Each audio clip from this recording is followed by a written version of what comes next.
Oke, selamat pagi. Hari ini kita akan masuk ke bagaimana cara Excel merekam sesuatu yang kita lakukan. Ya, kalau kita kemarin dalam pertemuan sebelumnya adalah kalau kita membuat rata-rata, kita menuliskannya dalam bentuk coding. Nah, kita perlu belajar yang demikian karena itu basic pemrograman. Ya, pemrograman dengan logika if, dengan case, kemudian dengan loop, for next, atau do while, atau do until, dan sebagainya. Itu adalah basic dari pemrograman. Ya, saya tidak ingin mengajarkan merekam makro di awal karena kalian nanti tidak akan masuk ke pemrograman. Tapi di akhir mendekati akhir semester ini, kita ingin belajar bagaimana merekam sesuatu dengan menggunakan makro. Ya, contoh seperti ini. Kita sekarang coba ingin mencari rata-ratanya. Ya, kalau di pertemuan sebelumnya kita mencari rata-rata dengan menggunakan coding biasa. Kali ini kita dengan menggunakan fasilitas perekaman makro yang ada di Excel. Ya, kita buka views, kemudian makros, ya, kemudian record makro. Ya, kita kasih nama misalnya rekam 1. Oke. Nah,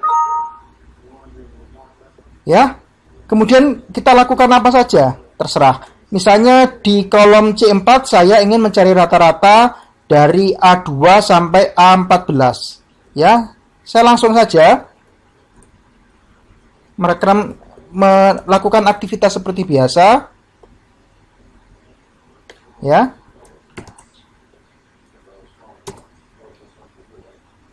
Ntar average dari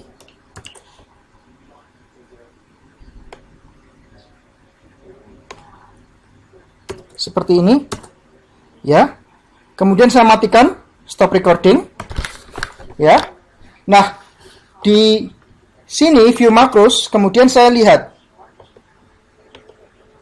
maka dia akan melakukan perekaman seperti biasa, ya. Dia sudah merekam makro, kita tidak perlu menuliskan codingnya, ya. Mari kita coba sekali lagi, ya. Kita matikan.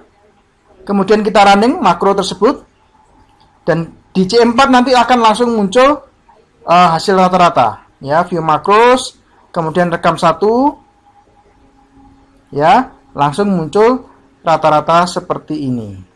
Oke, nanti kita akan masuk ke contoh berikutnya.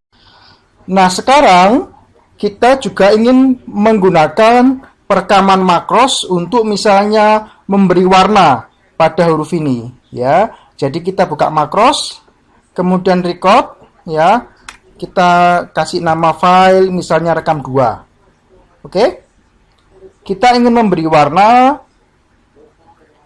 ya, misalnya kita kasih warna merah, kemudian bold, italic, ya. Oke, nah sudah selesai itu kita ingin matikan perekaman. Ya, maka hasilnya nanti adalah apapun yang tertulis dari kolom A3 sampai A10, kalau kita jalankan makros akan berubah menjadi bold, italic, dan warna merah. Ya, sekali lagi kita hapus untuk membuktikannya. Kita ketik lagi.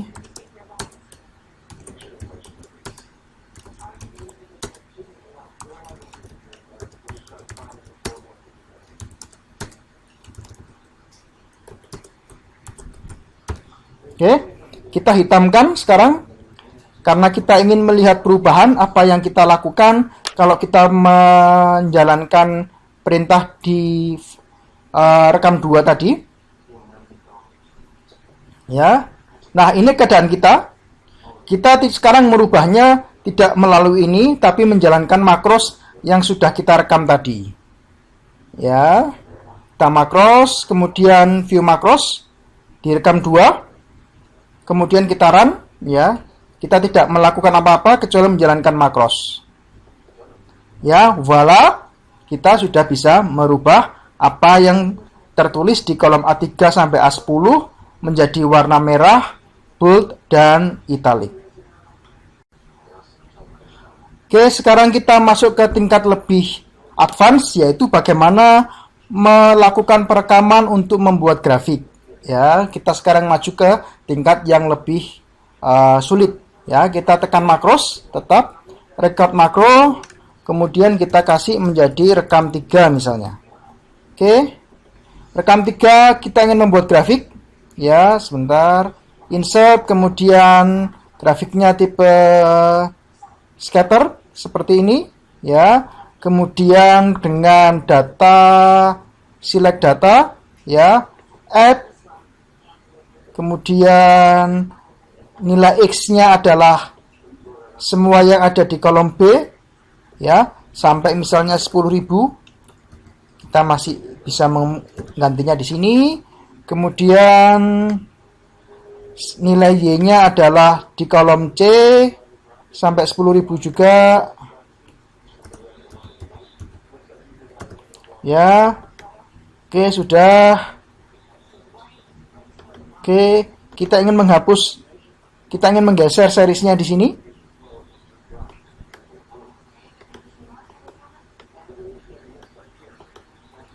Bentar.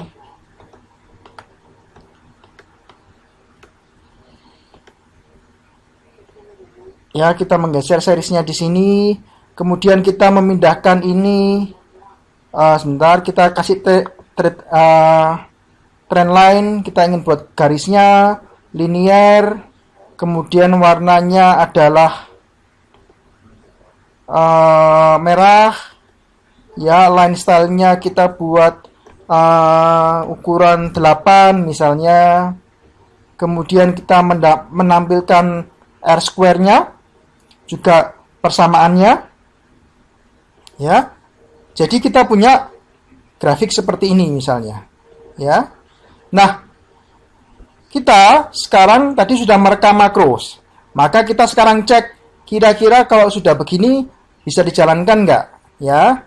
Makrosnya kemudian kita matikan, ya, stop recording. Oke, kita hapus ini sekarang semua. Seolah-olah tidak ada. Mari kita jalankan makros. Ya, makros 3 tadi. Kita run. Ya, voila. Maka ini sudah muncul dengan sendirinya. Jadi kegunaan merekam makros, ya, itu sangat banyak. Karena kita tidak paham semua coding di Excel. Kalau kita sudah advance mungkin akan paham, ya, kalau sudah melakukan banyak aktivitas. Tapi salah satu hal yang bisa membantu kita adalah merekam makros. Sekali lagi, saya tidak ingin kalian hanya nanti merekam makros kemudian tidak melakukan coding. Yang jelas tujuan utama dari kelas ini adalah kalian bisa melakukan coding dan mengaplikasikannya bukan hanya di Excel, tapi juga di bahasa pemrograman lain seperti C, C++, Turbo Pascal, dan sebagainya. Oke. Terima kasih. Kita bertemu di pelajaran berikutnya.